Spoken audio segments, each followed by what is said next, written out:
Call the Finance Committee meeting to order for Monday, March 14th, 2022. First item I have tonight is Resolution 4122, and that is a resolution to appropriate in the Local Fiscal Recovery Fund 2052. Auditor Nettles, can you make us smarter about this? Yes, this was that I erroneously forgot to appropriate the carryover cash, the $1 million that the administration wanted to set aside for nonprofits for the city. And I was focused on the $6.3 million that we're getting this year and forgot to reappropriate that $1 million that was not spent last year. So that's what this is. Okay. Any questions for Auditor Nettles on that? I believe you'd like to do that pronto, correct? Yes. We'll ask for suspension on that. Mrs. Clerk, Thank you. can give a second on that, please? Yes. Very good, thank you. Moving on, next item I have is Resolution 4222. This is a resolution authorizing the Service Safety Director to enter into a contract for the combined sewer overflow 1029 modification project. This is coming through water pollution. Mr. James. Yes, I would like to invite Ms. Denise Cruz for a little more explanation of this. Good evening. This is the project I talked to you about last week. This is the changes to the combined sewer overflow on East 6th Avenue at Fetter's Run. We opened bids and got a price we're very happy with. We're ready to award contracts. By Ohio EPA, we had to initiate construction by March 1st, and we did that by issuing a notice of award to the contractor. Our next big hurdle is we have to have the construction complete by September 1st. That may be harder than we thought. We've just been notified today that there is a shortage of bedding material now. Yeah. And our contractors can't get bedding material within a reasonable length of time. We already knew we were going to deal with that on the structures.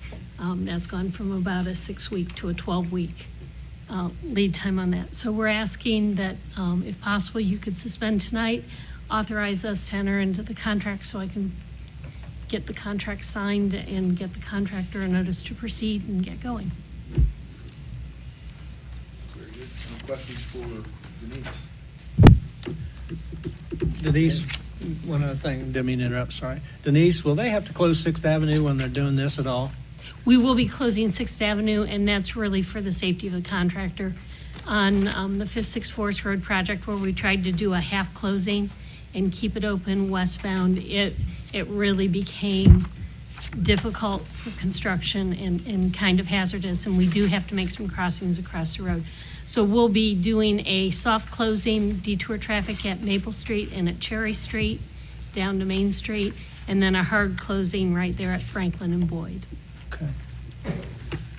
Pleasure. We would like to suspend on this tonight, and Ms. Teener will be my second on this. Very good. Seeing no further questions, we will suspend on 4222. Thank you, Denise. Next item I have is Resolution 4322. That's a resolution to appropriate from the Wastewater Fund 6004 and transfer to the Wastewater Utility Reserve Fund 6029. Mr. Nixon will make his way to the podium. And this is coming to water pollution, Mr. James. After you can welcome. You're just fine. After you, sir. Mr. Chairman, members of Finance, this is an annual piece that we are required per our bond covenant at the end of the year to look at our revenue versus expenditures, and any excess we move from the 6004 or the wastewater revenue fund into the wastewater utility reserve fund. And by moving these dollars, we're able to pay for capital improvement projects, much like the one Denise just spoke of, and we pay cash for those. We've been doing that for many years, paying for the, unfortunately in our world, smaller projects, $1 million or less, with cash, and not having to go further in debt. Unfortunately, the large projects, the $20, $30, $40 million projects, have required significant debt load for the city. So again, this money will be put into the wastewater utility reserve fund and be used for capital improvement projects. Can you tap that mic and see if it's on? Appears to be. Not very loud. Okay. No, anyway, your pleasure. We are respectfully asked to suspend on this tonight, and Mr. Matlin will be my second on that. Any questions for Mike or on this, or just we'll suspend? Very good, thank you, sir. Seeing none, we will suspend on 4322. Next item I have is Resolution 4422, a resolution authorizing the Service Safety Director to enter into an engineering agreement for the Pleasantville Road water line replacement project. This is coming through water pollution. Mr. James. Thank you, Chairman. I would like to invite Stephen Wellstead to come forward and give us a little more explanation of this particular resolution. Thank you, Mr. James. Good evening, everybody.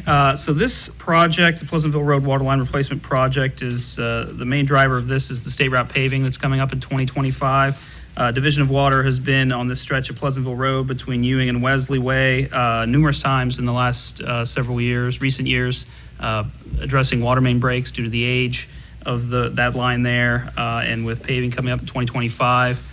The thought was Division of Water wanted to move forward and get this replaced so they wouldn't have those issues after that new pavement went down.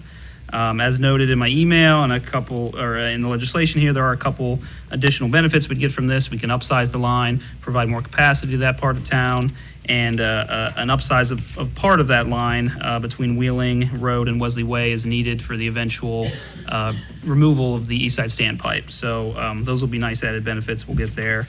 And as with all projects, we need to start off with an engineering design, so we're asking for approval there so we can get an engineer on board and start with the design there.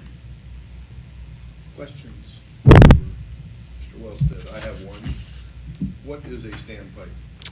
So the standpipe is just, it holds water. Now, there's that for fire flows primarily. Mike could probably address this better than me as a former. I've heard this term, I just don't know what it means. A standpipe, essentially a water storage tank, has a column and then a bowl on top, and the water is held at the higher elevation. A standpipe fills from the bottom up, and all it's trying to do is really no storage. It's just trying to increase the elevation so you have head pressure. So again, you don't really get any storage out of this tank. It's to bring the water up to a higher elevation.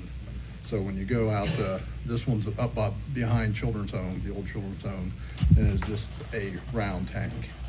Again, really not built for storage, where our other tanks are built for pressure and storage. This is just strictly the higher the flow, the higher the level in that tank, the more pressure it's putting down on the lower parts of that distribution system.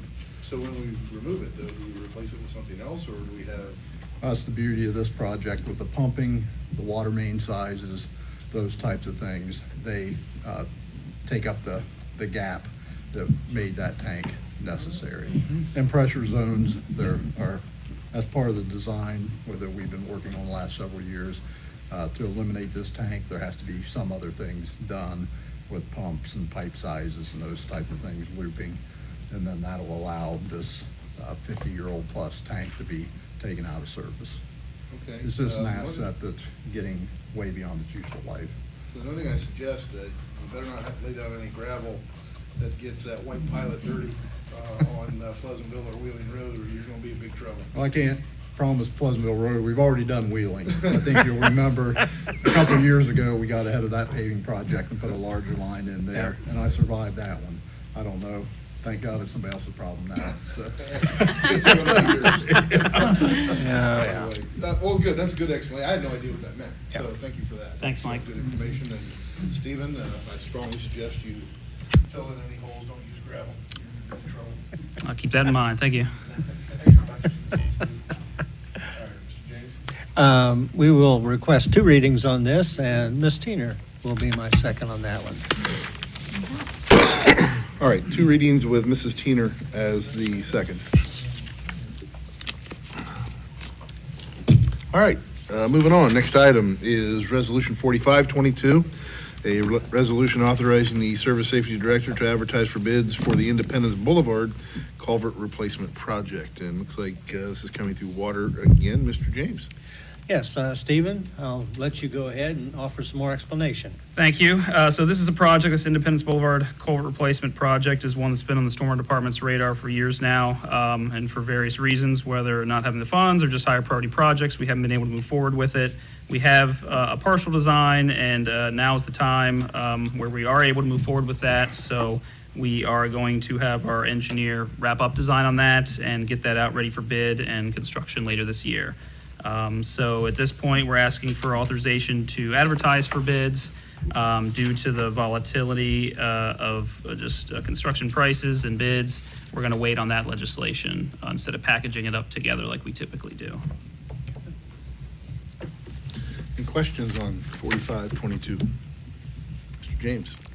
Thank you, Chairman Stoughton. We'll ask for 2 readings on this, and Mr. Matlin will be my second. Very good. Mr. Matlin will second. 2 readings on 4522. Thank you, Stephen. Thanks. Thank you. Next item I have on tonight's agenda is Resolution 4722. That is a resolution to receive a grant for the police department. This is coming through safety. Mr. Matlin. Chief Millar's on his way up. This is a grant that they already got, just changing funds so they can best spend it. Right, when the state decided that we all had to do 24 hours of training last year, I sent in the paperwork to get the money reimbursement. Well, they were required that money go into salaries, which is not a place where I can use it to pay for training and tuition. So essentially, I'm asking that money be moved from salaries back to training so I can use it to cover the training that they want and additional training that we may need. Questions for the chief? Mr. Matlin. We're going to ask to suspend since we already have the money. Mr. Ayers is going to second for it. Perfect. So we will suspend on 4722 with Mr. Ehlers as the second. Thank you, Chief. Next item is Resolution 4822. That's a resolution to approve certain expenditures in connections with business meetings, trainings, and community engagement. This is a finance piece. Mr. Mayor, I'll let you offer some comment. With Trish right here so she can poke me in the ribs if I say something wrong. So You know, she doesn't like to spend money without, good public purpose or a Proper public purpose. proper that's public right. purpose and an attorney general So opinion. this just establishes guidelines for the city, and I believe we've been able to plagiarize the counties.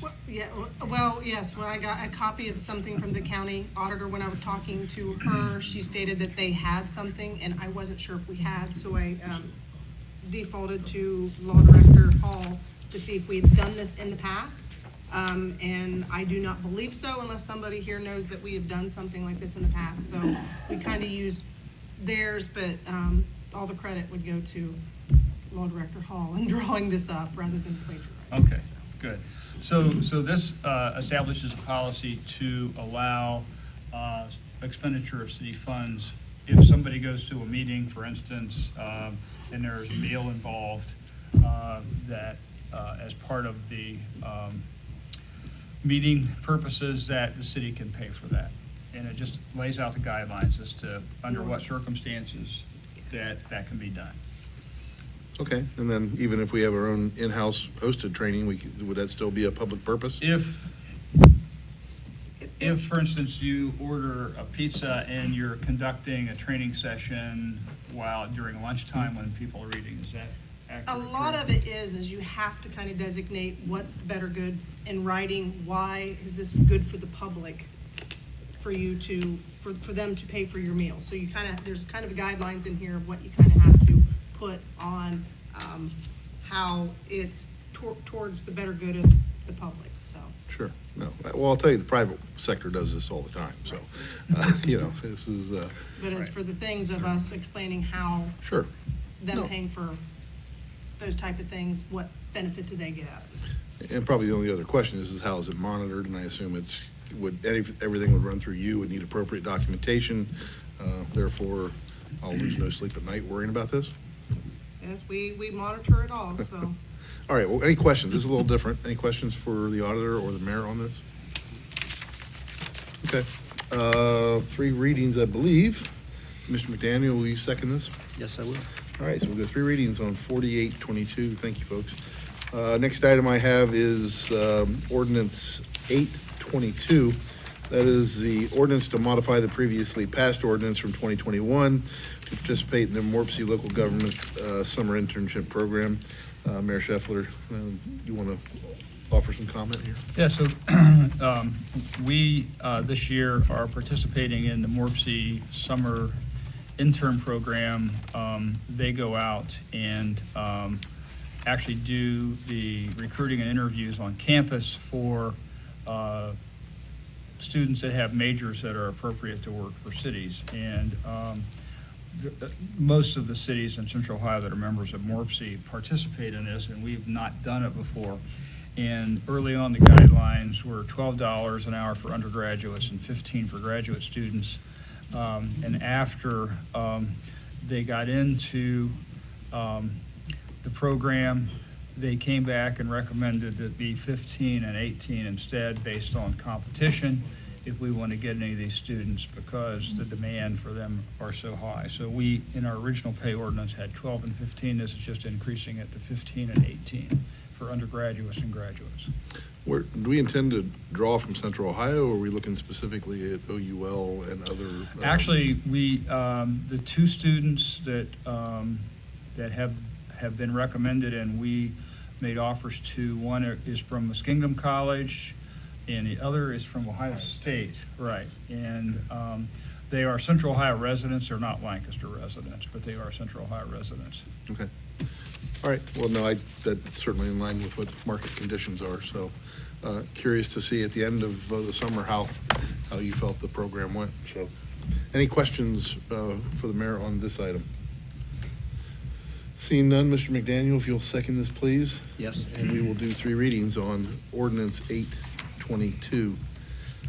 Ordinances 9, 10, 11, and 12 are modifications to the transit pay ordinance, the non-union pay ordinance, the county municipal court judicial and probation pay ordinance, and the municipal court management and professional pay ordinance.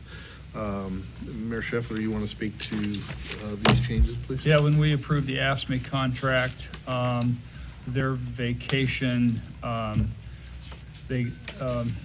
we agreed to a 5th-year vacation after 25 years, and the other unions already had that.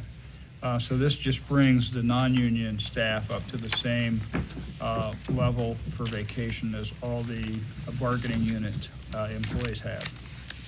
Any questions for the mayor on this? I mean, my personal opinion is I think this is good that we have obviously the same boilerplate as often as we can in a pay ordinance. Yes, Mr. Matlin. I think it's after 20 years, right?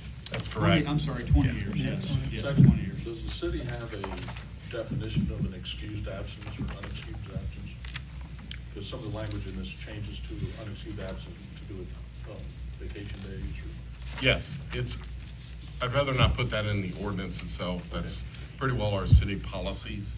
Right. And we're trying to, another issue, as you saw the second issue in that ordinance, is to put everything on the same level, be fair across the city, and trying to not take a 3-day weekend with a holiday to extend it into 4. And so we do have a definition for what unexcused absence is. Other questions or further questions?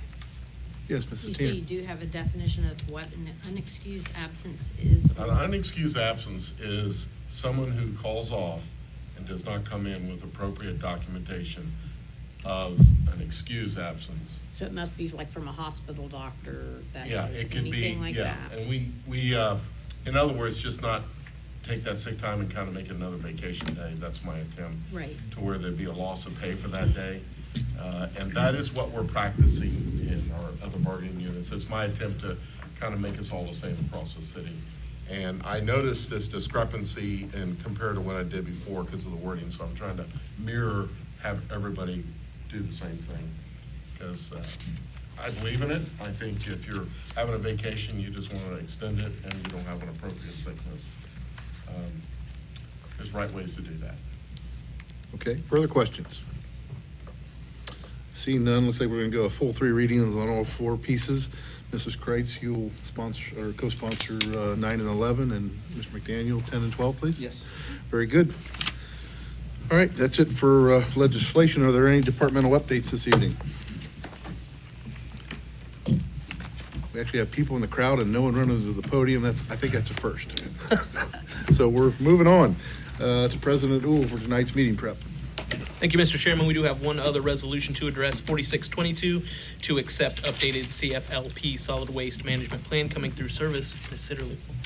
Thank you, President Uhl. I'm going to defer to Service Safety Director Martin.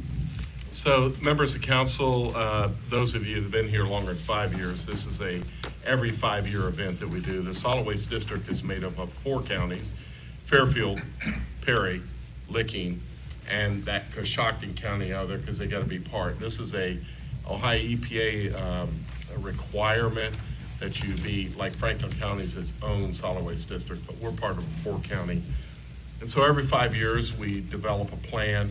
I represent the city of Lancaster, the mayor's appointee on that committee. I was actually volunteered to be on the finance committee because I was very concerned making sure that their rate of what they charge per ton of trash that goes to the landfill is how they fund the solid waste district. And those funds come back to our city through providing funding for community action and a recycling program, for providing funding for a recycling education program, and a few other things. We pay about 1/3 of our cost to send trash to landfill. Is really a good portion goes to solid waste district and the other portion goes to Ohio EPA, with a small portion going to the township where the landfill is. So, you know, the Ohio EPA oversees all of our solid waste in our whole state, especially what we do here.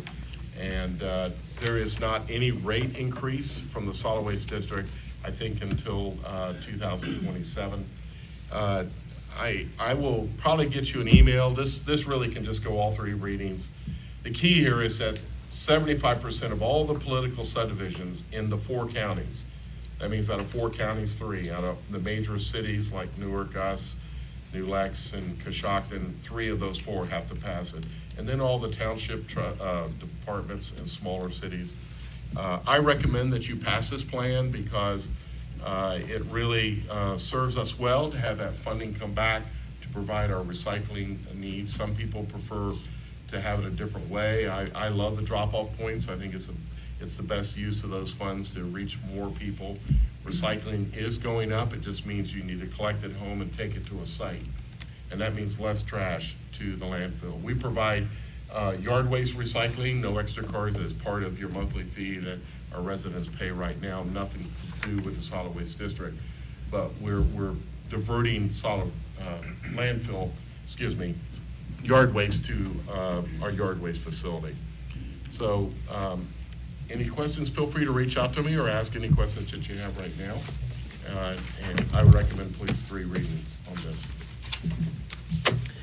Okay, so 3 readings. Ms. Sitterly, what's your pleasure regarding a second? Who's my second? I'd pick Jack. I'm showing, yes, Mr. Mallon. Matlin. Okay, so in 3 readings is good with you? Yes. So 3 readings with Mr. Mallon as the second.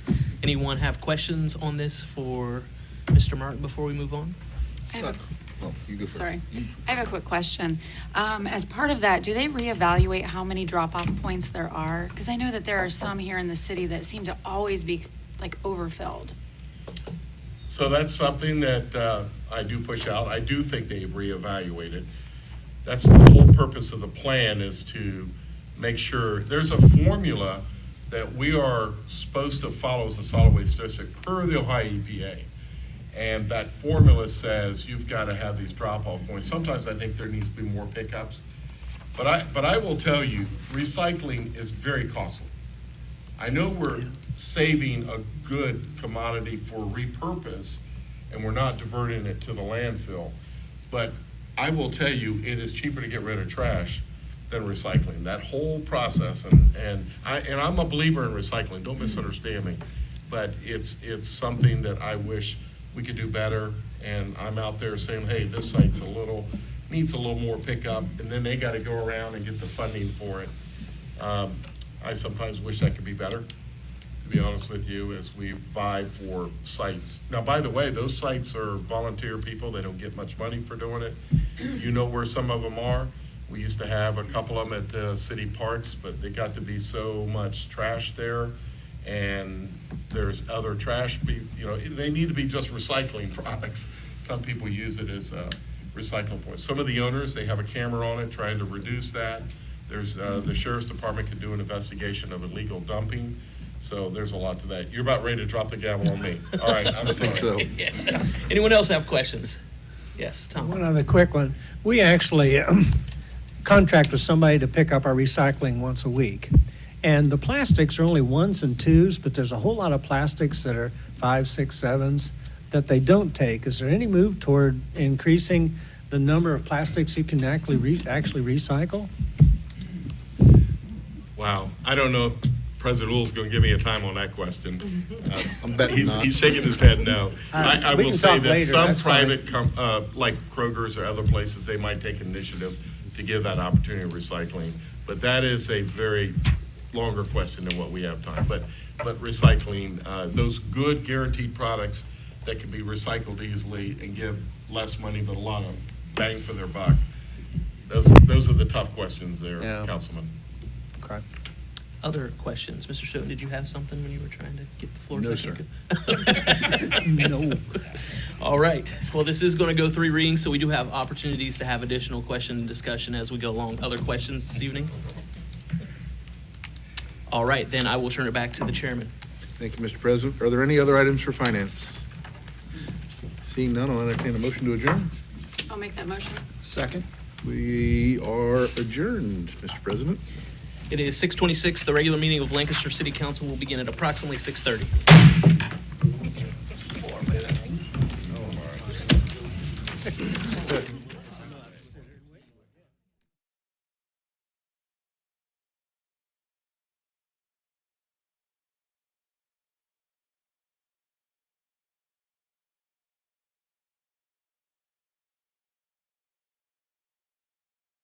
Life is unpredictable. That's why estate planning is important. Estate planning provides you comfort and peace of mind knowing that you're taking care of your loved ones and ensuring your legacy lives on just as you envisioned. You lived a life that is beautifully and uniquely yours. You deserve an estate planning attorney who understands that and creates a plan as unique as you and in the best interest of your loved ones. You deserve the local, trusted, experienced attorneys at Dagger Law.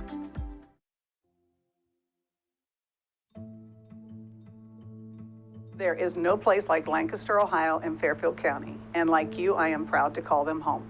As a longtime resident of Lancaster and graduate of Lancaster High School, this community is important to me, and I want to provide superior customer service, professionalism, integrity, and honesty at the Connor Insurance Agency.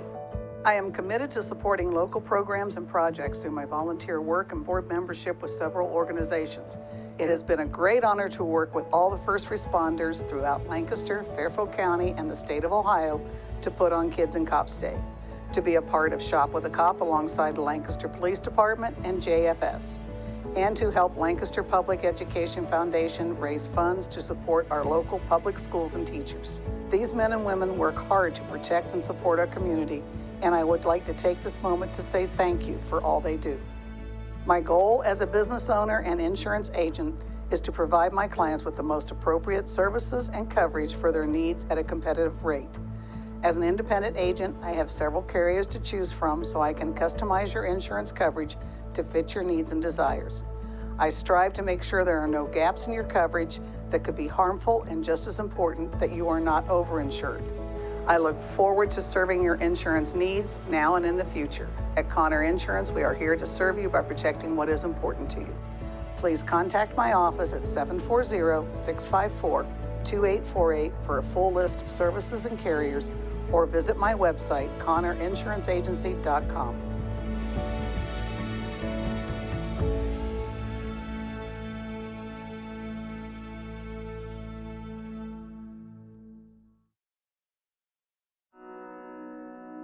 The Frankie Smith Funeral Home and Crematory in Lancaster and the Johnson Smith Funeral Home in Baltimore have a long and wonderful history of serving our community. Feel free to give us a call at 740-653-0652. Stop in and see us at either of our 2 locations, 405 North Columbus Street in Lancaster, and 207 South Main Street in Baltimore. Respect for tradition, regard for change.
Good evening. Welcome to City Council. Please join me in a word of prayer. Almighty God, Father of us all, we thank you this evening for your many, many blessings. We come before you tonight and continue to remember in prayer the people of Ukraine, those who remain in the country, those who have had to flee the area, for those who continue to put up a fight against opposition forces. We pray that you would bless them and keep them. We pray again for world leaders that cooler heads would prevail and that this conflict would come to a quick end. May you continue to bless our servicemen and women who are fighting to preserve, protect, and defend our freedom around the world.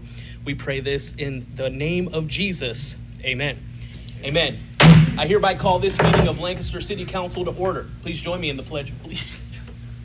I pledge allegiance to the flag of the United States of America and to the republic for which it stands, one nation, under God, indivisible, with liberty and justice for all. Thank you.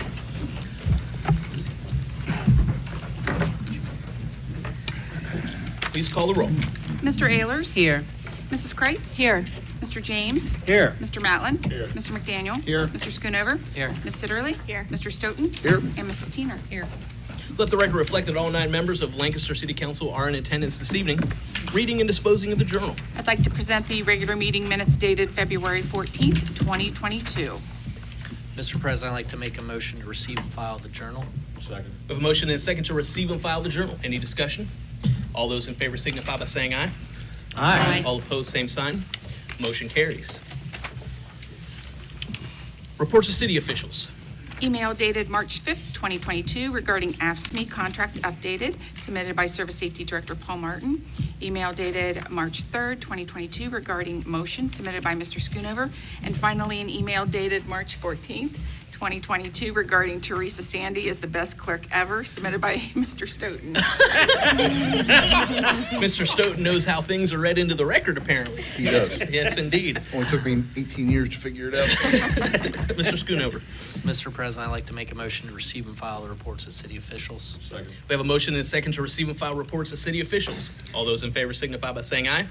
Aye. All opposed, same sign. Motion carries. Are there any communications? There is one. Letter dated March 7th, 2022 regarding construction notice submitted by Maggie Beggs, Project Outreach Specialist of AEP.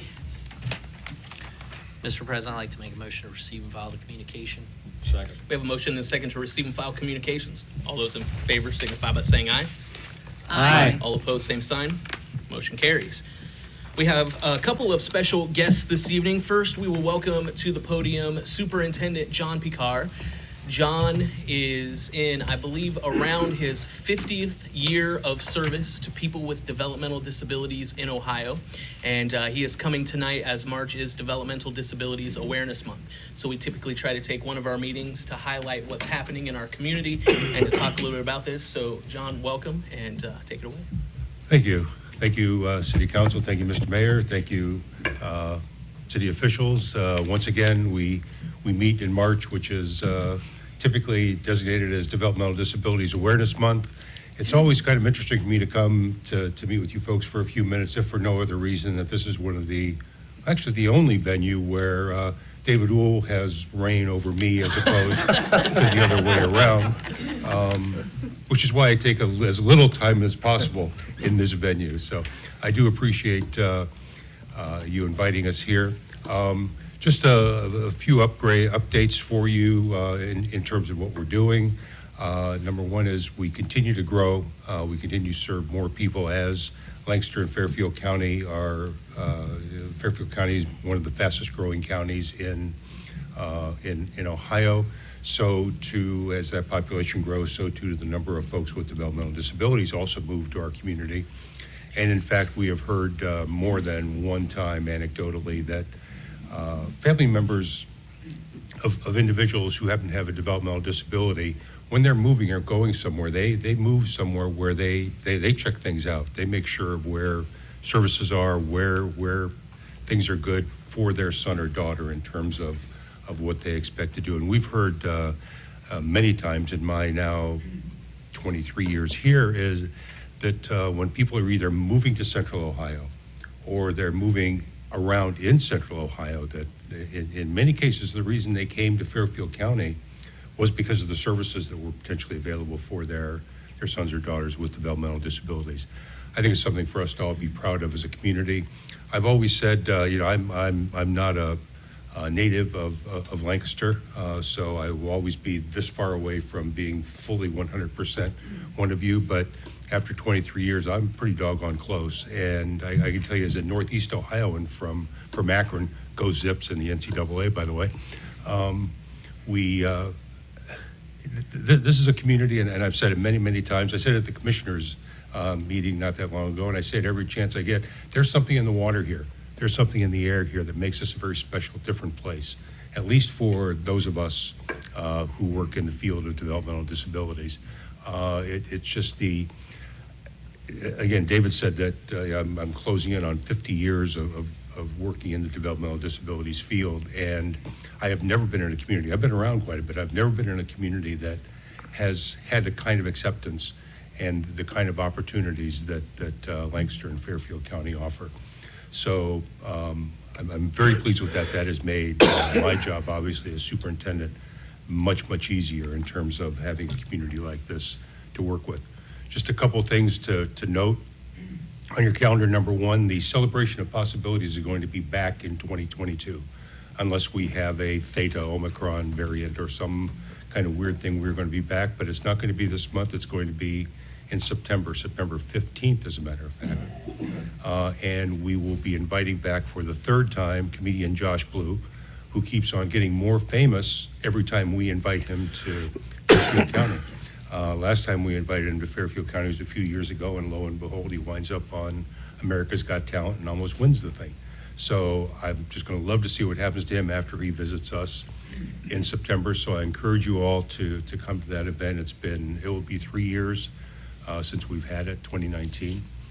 So we certainly want to be back. And I'm going to be very brief, and I'm trying not to be funny if for no other reason that Commissioner Jeff Fix indicated he was following me and didn't want to follow like some really funny stuff that he couldn't keep up with. So I'm trying to be very, very serious here. The other thing I have to announce is, and it's a bit of a surprise, I'm not going to let the total cat out of the bag, but just in terms of downtown, as you all know, Art and Clay on Main and Square 7 Coffee House are social enterprises of the Fairfield County Board of Developmental Disabilities, and they are places where, if you want to see where true inclusion and true community acceptance is, Art and Clay on Main and Square 7 has become the front door to essentially to Fairfield TD.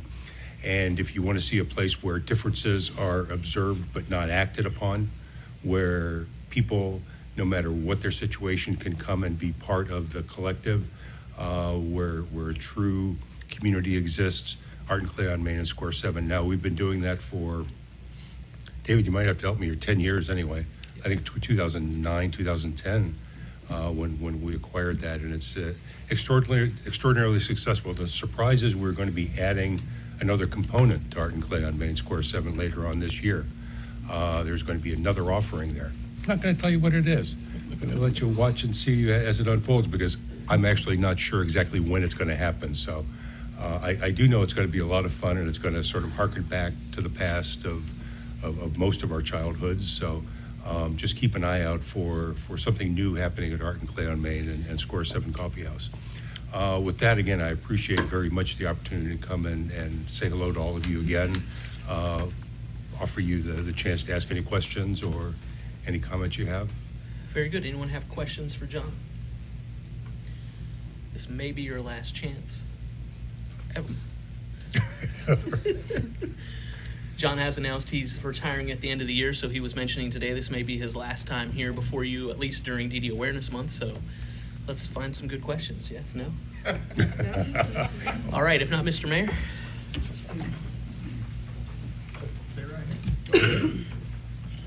Boy, it seemed like a prime opportunity to make an age joke of some kind, if John being around for 50 years, but knowing how much I respect John and the good job he's done, I'll hold that for later. Go ahead. Okay, no. So I have a proclamation from the Office of the Mayor, and I'm going to read it.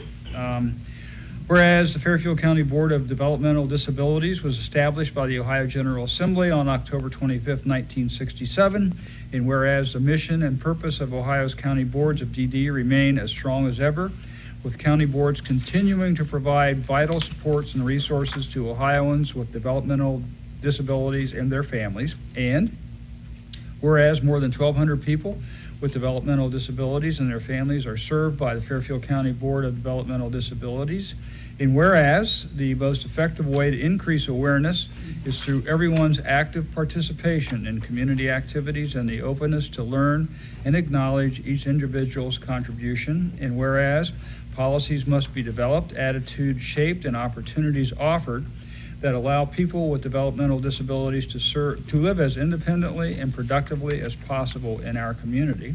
And whereas we encourage all citizens to foster and support such opportunities that include full access to education, housing, employment, and recreational activities. Now therefore, I, David Scheffler, Mayor of the City of Lancaster, do hereby proclaim March 2022 as Developmental Disabilities Awareness Month and offer the full support to efforts that support people with disabilities as they lead fulfilling lives, make meaningful contributions, and realize their personal genius. And furthermore, urge all citizens to join in this celebration by spreading awareness of the many contributions of people with developmental disabilities in our community. So, John, thank you for all you do. Thank you. And for the success of your organization. Well, John, thank you again for being here, and as well as the mayor's proclamation, we also have a proclamation here from the City Council of Lancaster. Each one of us has signed it, and it says predominantly the same as that one, and so I'm not going to read it, but I do think we should take this opportunity to thank John not only for being here, but for his 50 years, for his lifetime of service to people with disabilities in Ohio. Let's show him our appreciation this evening.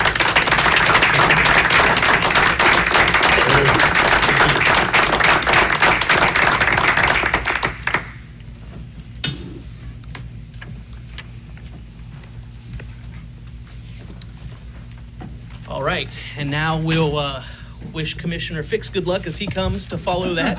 So thank you so much for being here, Commissioner, and take it away. Thank you for having me tonight, Mayor, Mr. President, council members. I did ask John not to be that funny tonight, and thankfully he obliged. Thanks for not being that funny, John. I've been through my 3 now plus years of being a county commissioner, have been going around to the villages and townships throughout the county just to check in, see what's on their mind, see how the county might be helpful, and recognize that I had never really come formally before all of you to ask those kind of questions and to give you a quick update about what's going on in the county. There are dozens and dozens and dozens of big projects that we're taking part in right now. We feel very good about where the county is. Our financial situation is as strong as it's ever been. Our sales tax remains the lowest in Ohio. Our service level is, at a very high level. We feel very confident that we're providing services to our constituents in a way that is a great example for the rest of the counties in Ohio to follow. So we feel good about what's going on, but recognize that you can always try to do better, figure out what else you can be doing. So when the American Recovery Plan money started coming our way, there's $30 million total, and that's a lot of money, and we wanted to make sure we were investing that money in the community in a very wise way, so as not to spend it on frivolous things, but rather things that would show a return on investment for the community over years and years to come. To do that, we engaged with a group to create a strategic plan, and I put a copy of our plan on everybody's desk and hope that at some point you'll have an opportunity to read through it. This is just the starting point, kind of the outline of some of the things we'd like to accomplish. But to put this together, we went out and engaged with stakeholders all around the county, right? Not just county government, but I think some of you may have been in some of those rooms, service providers, faith-based groups, business owners, just try to reach out to as many different entities or representative groups as possible to ask the questions. What can we do better, right? What are our strengths, our weaknesses, our opportunities and threats? And through that process, came up with these 6 kind of pillars, if you will, of the things that are most important in Fairfield County right now. And when I say in Fairfield County, I'm not just talking about our Fairfield County government. Certainly there are pieces of this that county government can and will support financially and in other ways. But there are things in here that will take some form of public-private partnership, maybe in conjunction with service providers or a faith-based community. There's a lot in here. The idea is to bring everybody together, right, to go in one direction. Because we know that when we're all on the same page and all moving in one direction, we're going to get there a lot more quickly and a lot more efficiently. So we feel like we've got a great partnership with the city of Lancaster. There are things that we work on a regular basis in conjunction with you all and appreciate that partnership. The mayor and Paul are up in our county office almost as often as I am, I think. So we certainly appreciate all that they do in conjunction with us. The 6 main pillars of the strategic plan, and I'll go through them really quickly. Infrastructure obviously is a big deal. We're focused not only on roads and bridges and water and sewer lines, but also on broadband. We recognize that there are parts of our county, not necessarily here in Lancaster, but in some of the more rural areas of the county that don't have access to broadband. That absence of access was highlighted during the pandemic, where kids who needed to go to school virtually or doctor's visits virtually or people who needed to work from home, they didn't have that access. It was very difficult for them to do that. So we've put together already pieces of a plan on how we're going to work with service providers to get broadband out into the rural areas. Social services is an ongoing need. We recognize that mental health and drug addiction issues kind of came to the forefront again during the pandemic. And so we're want to use some of the ARP funding as is available and is appropriate in conjunction with a lot of the service providers. I just convened last week the Regional One Ohio meeting, and Stephanie was there. So we are starting down the path of bringing that money into Fairfield County. I know that the city of Lancaster will get some money directly from that settlement, the opiate settlement I'm referring to. Some of that money will come to the county government, and some of that money, 55% of it, goes into a pool that is dispersed around the state by region. Our region is 7 counties, and we are moving down the path of establishing the structure of that Region 18 group that will then appoint someone to go to the state board to make sure that that money comes this way appropriately. But we recognize that social services is an opportunity for us to do better. Housing is an issue. We recently, the mayor was gracious to have us partner with you all on creating a strategic plan around affordable housing. And really, this plan addresses not just the lower end, if you will, of the housing spectrum. Really, all across the board in Fairfield County, there's a shortage of housing, not just on the affordable side, not just helping the homeless people, but all the way through the spectrum, we are in a shortage. So we're working with the Building Industry Association, our County Planning and Zoning Commission, our utilities group, and our engineer to try to figure out ways that we can appropriately make Fairfield County an attractive place for those home builders to come. Because we know as the Intel project gets underway and more people are being brought to Central Ohio for their new jobs, the housing crunch is only going to get worse. We want to make sure that we're doing everything we can to build homes in Fairfield County all across the spectrum. Workforce development is something I could talk about for quite a while. I see that President will grab a gavel and slam it down on me. But if you've not had a chance to come out to our Workforce Development Center, I'd encourage you to do so. It's really kind of a unique opportunity in the state of Ohio, right? We're the only county government that's created its own Workforce Development Center. We've established partnerships with Ohio University and Hocking College, a lot of the business owners around Lancaster and Fairfield County, and the high schools, right? Lancaster High School and Pickerington High School in particular, but we're working with all the school districts to try to bring those kids who don't have a plan after high school, who are graduating without a plan to go to college and have not participated in some kind of technical program, to come to the Workforce Development Center so they can start down the path of learning a skilled trade and have a career that can be life-sustaining, provide them with their version of the American dream is how I'd like to put it. So that Workforce Development Center is gaining a lot of momentum and a lot of attention. We've asked for another $2 million from the state government in their capital budget to try to continue to build that out and add more programs to it, build the footprint, continue to add more opportunities for people to come and get those skilled trades so that when the mayor and your economic development team go out and land that next big opportunity, that we've got a workforce that's ready for them to go to work.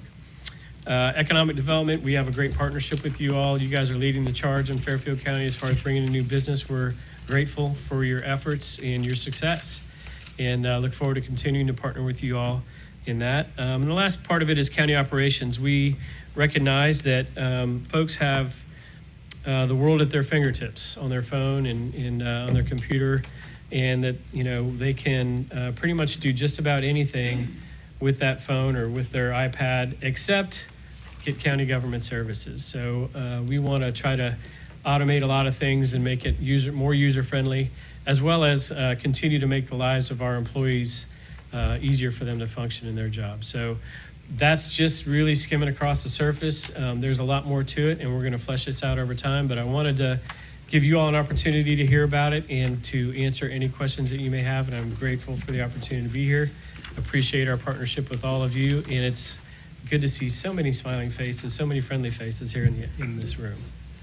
Well, thank you, Commissioner. Thank you for being here. I'd just like to note for the record, I didn't reach for my gavel once, and so you're in good shape. Does anyone have questions this evening for Commissioner Fix? Yes, Mr. Martin. I would like to just say a word of gratitude and thanks to the county commissioners, their commitment to our law enforcement community, their partnership with us and the Sheriff's Department and other agencies and fire departments as we move forward with some advancements. Thank you for some of the financing and some of the, especially what we're seeing in our 911 center and stuff like that, but been very kind. Thank you for that support. Absolutely. And funding that.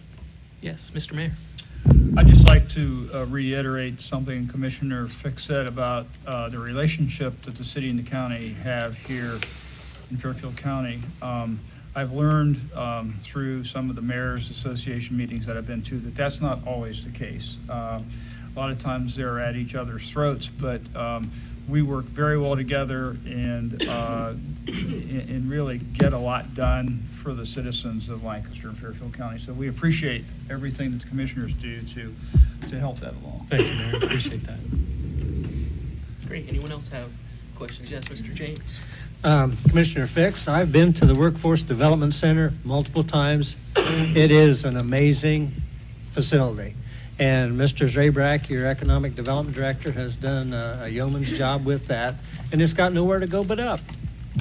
I appreciate you saying that. We're very excited about that. Rick Zabrak has led that charge. Commissioner Levacy started down that path with the governor 4 or 5 years ago to get the funding going, and we're very excited about being the first. There have been a lot of other counties that have asked to come through and see what we've done. So, training that next generation of workforce is critical to our health as a community. So I appreciate your comments.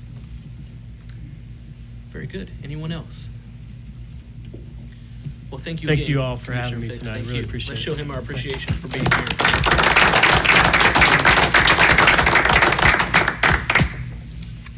All right. Are there any petitions or memorials this evening? There are none to be presented. During this time, we set time aside for the voters and taxpayers of Lancaster to address City Council on any item or issue that they would like. Is there anyone who would like to address Lancaster City Council this evening? Yes, sir. Please come. If you're going to come, I'll ask that you sign in with your name and address and state the same at the microphone. I'll note that during this time, while City Council may choose to do so later, they will not respond to any questions or comments that you have. I'll also note that per the rules of council, there is a 5-minute limit. So you can sign in after if you'd like, and just go ahead and state your name and address for the record, and you can begin. My name is Kevin Byers. My address is 1903 Winterbrook Street. My property is adjacent to the new park being built. And I'm perfectly fine with the park being built, but I don't like the way it was handled. They completely cleared every tree out of that area. There was mature trees, animals living there, everything, and no one ever came to the house. No one sent a letter, nothing informing us of what was going to happen. Looked out Saturday, they tore it all down. I'm just not happy about it. I talked to the superintendent, or emailed him anyway, and he said it's the park board, so I don't know if I'm in the right location. I'm just kind of starting at the beginning, but it's all right. Okay, I just wanted to address it. I don't expect anything from it, but we were not offered any input, asked any input, and one of the things that he said was all the money that came from the parks levy, they were going to talk to the citizens and see what they wanted, and the people that have to look at the park now look at a big empty field of just dead, knocked down trees. And I just wanted to say I wasn't happy about it. I don't know if there's anybody that can do anything about it, say something to them, the park board or whatever, but I just wanted to say my piece, so. Well, thank you, sir. Thank you for being here Yep. this evening. Is there anyone else who would like to address Lancaster City Council this evening? All right, well, thanks each of you for being here tonight. Are there reports of standing committees? There are 4. Public Works Committee meeting dated February the 11th, 2022, submitted by Mr. Schoonover. Service Committee meeting dated March 4th, 2022, submitted by Ms. Sitterly. Water Pollution Control meeting dated March 9th, 2022, submitted by Mr. James. And finally, the Finance Committee meeting dated March 14th, 2022, submitted by Mr. Stoughton. Mr. President, I'd like to make a motion to receive and file the reports of standing committees. Second. We have a motion and a second to receive and file reports of standing committees. All those in favor signify by saying aye. Aye. All opposed, same sign. Motion carries. Reports of special committees. There are none to be presented. We have no public hearings this evening, so we'll move to the reading of resolutions, beginning with the first reading of temporary resolution 41-21. A resolution to appropriate from the unencumbered balance and amend the certificate with the county auditor and the local fiscal recovery fund 2052, offered by Mr. Stoughton and seconded by Mrs. Kreitz. Mr. Stoughton.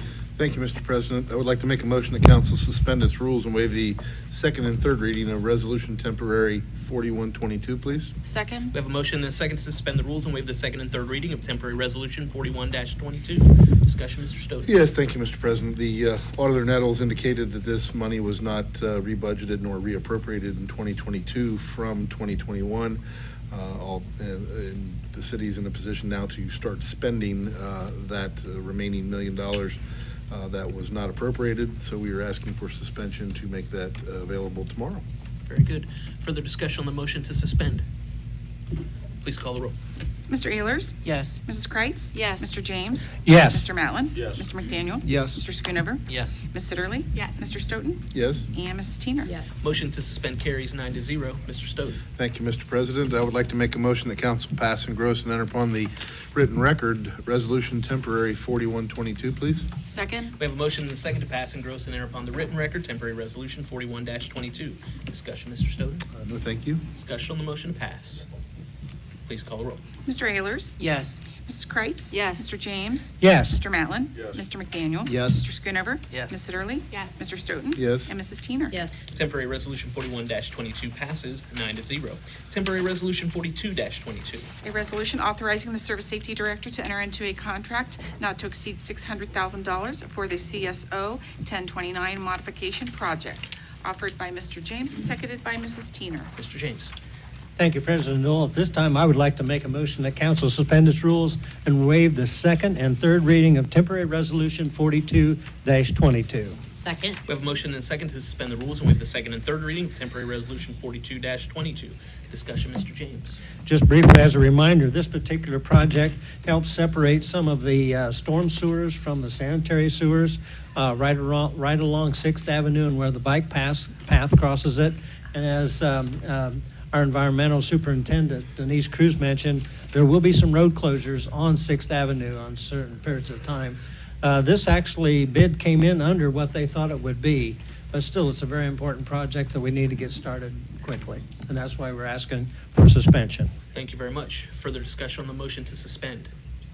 Please call the roll. Mr. Ayers? Yes. Mrs. Kreitz? Yes. Mr. James? Yes. Mr. Matlin? Yes. Mr. McDaniel? Yes. Mr. Schoonover? Yes. Ms. Sitterly? Yes. Mr. Stoughton? Yes. And Mrs. Teener? Yes. Motion to suspend carries 9-0. Mr. James. Thank you, President Noel. At this time, I'd like to make a motion that council pass, engross, and enter upon written record temporary resolution 42-22. Second. We have a motion and a second to pass, engross, and enter upon the written record, temporary resolution 42-22. Further discussion, Mr. James? Nothing further, thank you. Discussion on the motion to pass. Please call the roll.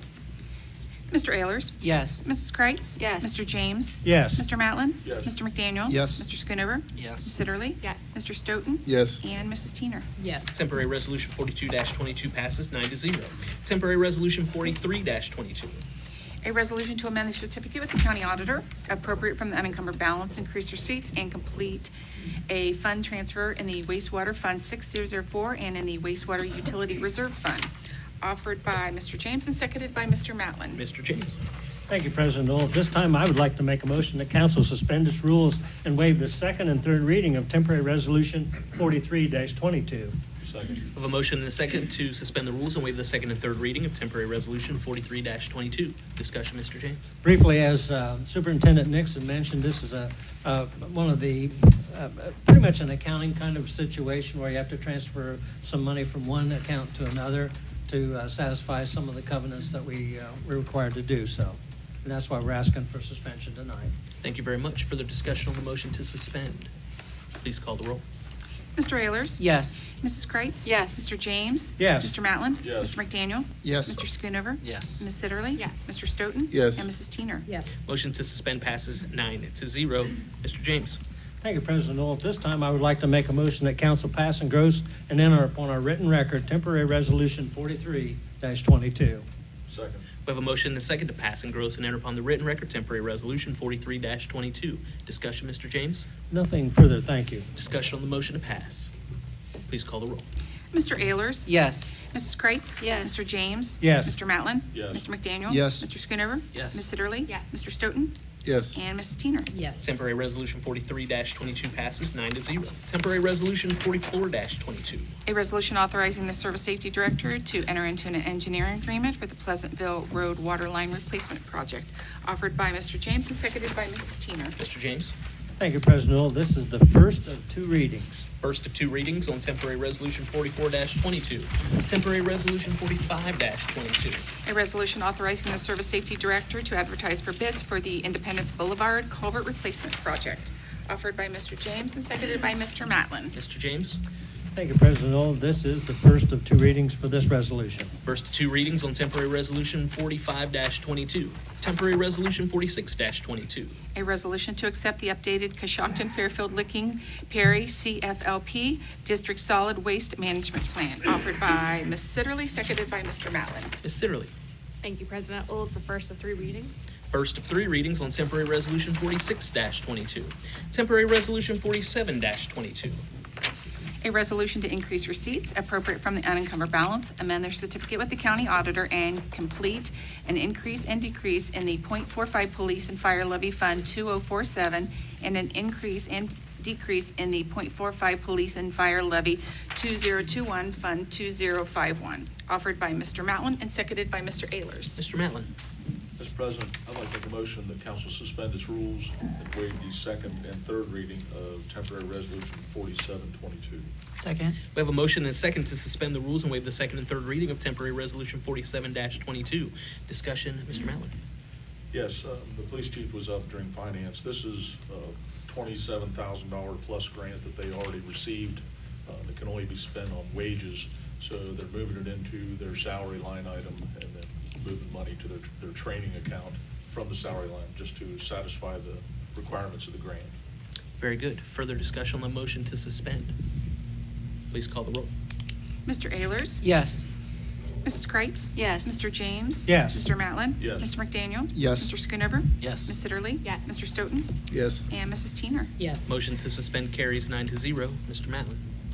Yes, Mr. President, I'd like to make a motion that council pass and gross and enter upon the written record temporary resolution 4722. Second. We have a motion and a second to pass and gross and enter upon the written record temporary resolution 47-22. Mr. Matlin, discussion? No, thank you. Discussion on the motion to pass. Please call the roll. Mr. Ayers? Yes. Mrs. Kreitz? Yes. Mr. James? Yes. Mr. Matlin? Yes. Mr. McDaniel? Yes. Mr. Schoonover? Yes. Ms. Sitterly? Yes. Mr. Stoughton? Yes. And Mrs. Teener? Yes. Temporary resolution 47-22 passes 9-0. Temporary resolution 48-22. A resolution to approve certain expenditures in connection with business meetings, trainings, and community engagements, offered by Mr. Stoughton and seconded by Mr. McDaniel. Mr. Stoughton. Thank you, Mr. President. So this will be the first of three readings on this piece. First of three readings on temporary resolution 48-22. Are there any further resolutions to come before Lancaster City Council this evening? If not, we'll move to the reading of ordinances, beginning with the third reading of temporary ordinance 3-22 star. An ordinance authorizing the execution of a master equipment lease purchase agreement and related equipment scheduled for the purpose of acquiring two new Western Star tandem cab and chassis, two Penguin hydraulic systems, and a skid loader and related appurtenances for the Lancaster Department of Transportation, and declare an emergency, offered by Mr. Stoughton and seconded by Mrs. Kreitz. Mr. Stoughton. Thank you, Mr. President. I would like to make a motion that council pass and gross and enter upon the written record ordinance temporary 322 star, please. Second. We have a motion and a second to pass and gross and enter upon the written record temporary ordinance 3-22 star. Discussion, Mr. Stoughton. Yes, thank you, Mr. President. This is a process that the LDOT goes through every 5 or 6 years, where they will lease new equipment over the course of 5 or 6 years and then maintain it in their fleet for a time much longer than the original purchase. So this is kind of the next iteration for LDOT. Very good. Further discussion on the motion to pass. Please call the roll. Mr. Ayers? Yes. Mrs. Kreitz? Yes. Mr. James? Yes. Mr. Matlin? Yes. Mr. McDaniel? Yes. Mr. Schoonover? Yes. Ms. Sitterly? Yes. Mr. Stoughton? Yes. And Mrs. Teener? Yes. Temporary ordinance 3-22 star passes 9-0. Temporary ordinance 4-22. An ordinance authorizing the execution of a mass equipment lease purchase agreement and related equipment schedule for the purpose of acquiring a new dump truck, a service truck for mower, a Ventrac brush mower and blower, a zero-turn mower, Olivedale, an equipment trailer, a ball diamond tractor 40 horsepower, a ball diamond tractor 50 horsepower, a grinder and mulching head for the skid steer, a ball diamond grooming rig, and a stump grinder and related appurtenances for the Lancaster Parks and Recreation Department, and declaring an emergency, offered by Mr. Stoughton and seconded by Mr. McDaniel. Mr. Stoughton. Thank you, Mr. President. I'd like to make a motion on the council pass, engross, and enter upon the written record ordinance temporary 422, please. Second. We have a motion and a second to pass, engross, and enter upon the written record temporary ordinance 4-22. Discussion, Mr. Stoughton. Yes, thank you, Mr. President. Same principle, this is for the Parks Department, same as they do at LDOT. So this is a new round of equipment financing. Thank you very much. Further discussion on the motion to pass. Please call the roll. Mr. Ayers? Yes. Mrs. Kreitz? Yes. Mr. James? Yes. Mr. Matlin? Yes. Mr. McDaniel? Yes. Mr. Schoonover? Yes. Ms. Sitterly? Abstain. Mr. Stoughton? Yes. And Mrs. Teener? Yes. Temporary ordinance 4-22 passes 8-0 with one abstention. Temporary ordinance 6-22. An ordinance to repeal and replace Lancaster Codified Ordinance Part 1, Administrative Code, Title 3, Legislative, Chapter 111, Rules of Council of the Codified Ordinances of the City of Lancaster, offered by Mrs. Kreitz and seconded by Mrs. Teener. Mrs. Kreitz. Yes, thank you, Mr. President. Mr. President, I would like to make a motion that council pass, engross, and enter upon the written record ordinance temporarily numbered 6-22. Oh, second. Sorry, I can't sign and talk at the same time. Thank you very much. Sorry about that. We have a motion and a second to pass, engross, and enter upon the written record temporary ordinance 6-22. Discussion, Ms. Kreitz. Yes, thank you. This ordinance repeals and replaces the rules of council for the purposes of cleaning up and bringing the language current. These changes have been reviewed and were available for discussion by all members of council, with Law Director Stephanie Hall's review and feedback on any areas and items of question. Thank you very much. Further discussion on the motion to pass. Please call the roll. Mr. Ayers? Yes. Mrs. Kreitz? Yes. Mr. James? Yes. Mr. Matlin? Yes. Mr. McDaniel? Yes. Mr. Schoonover? Yes. Ms. Sitterly? Yes. Mr. Stoughton? Yes. And Mrs. Teener? Yes. Temporary ordinance 6-22 passes 9-0. We're going to have first reading on a series of resolutions, beginning with temporary ordinance 8-22. An ordinance to amend Lancaster Codified Ordinance 49-21, repeal and replace existing 49-21 for the Mid-Ohio Regional Planning Commission Local Government Summer Internship Program, pay ordinance, and to declare an emergency, offered by Mr. Stoughton and seconded by Mr. McDaniel. Mr. Stoughton. Thank you, Mr. President. This will be the first of three readings, please. First reading on temporary ordinance 8-22. Temporary ordinance 9-22. An ordinance to amend Lancaster Codified Ordinance 44-21, repeal and replace existing Lancaster Codified Ordinance 44-21 for the transit personnel pay ordinance and to declare an emergency, offered by Mr. Stoughton and seconded by Mrs. Kreitz. Mr. Stoughton. Thank you, Mr. President. The first of three readings, please. First reading on temporary ordinance 9-22. Temporary ordinance 10-22. An ordinance to amend Lancaster Codified Ordinance 42-21 Star, repeal and replace Lancaster Codified Ordinance 42-21 for the Star for the non-union pay ordinance and to declare an emergency, offered by Mr. Stoughton and seconded by Mr. McDaniel. Mr. Stoughton. Thank you, Mr. President. First of three readings, please. First reading on temporary ordinance 10-22. Temporary ordinance 11-22. An ordinance to amend Lancaster Codified Ordinance 41-21, repeal and replace existing Lancaster Codified Ordinance 41-21 for the Fairfield County Municipal Court Judicial and Probation Personnel Pay Ordinance. And to declare an emergency, which is missing here. Offered by Mr. Stoughton and seconded by Mrs. Kreitz. Mr. Stoughton. Thank you, Mr. President. The first of three readings, please. First of three readings on temporary ordinance 11-22. Temporary ordinance 12-22. An ordinance to amend Lancaster Codified Ordinance 40-21, repeal and replace existing Lancaster Codified Ordinance 40-21 for the Fairfield County Municipal Court Management and Professional Personnel and to declare an emergency. Offered by Mr. Stoughton, seconded by Mr. McDaniel. Mr. Stoughton.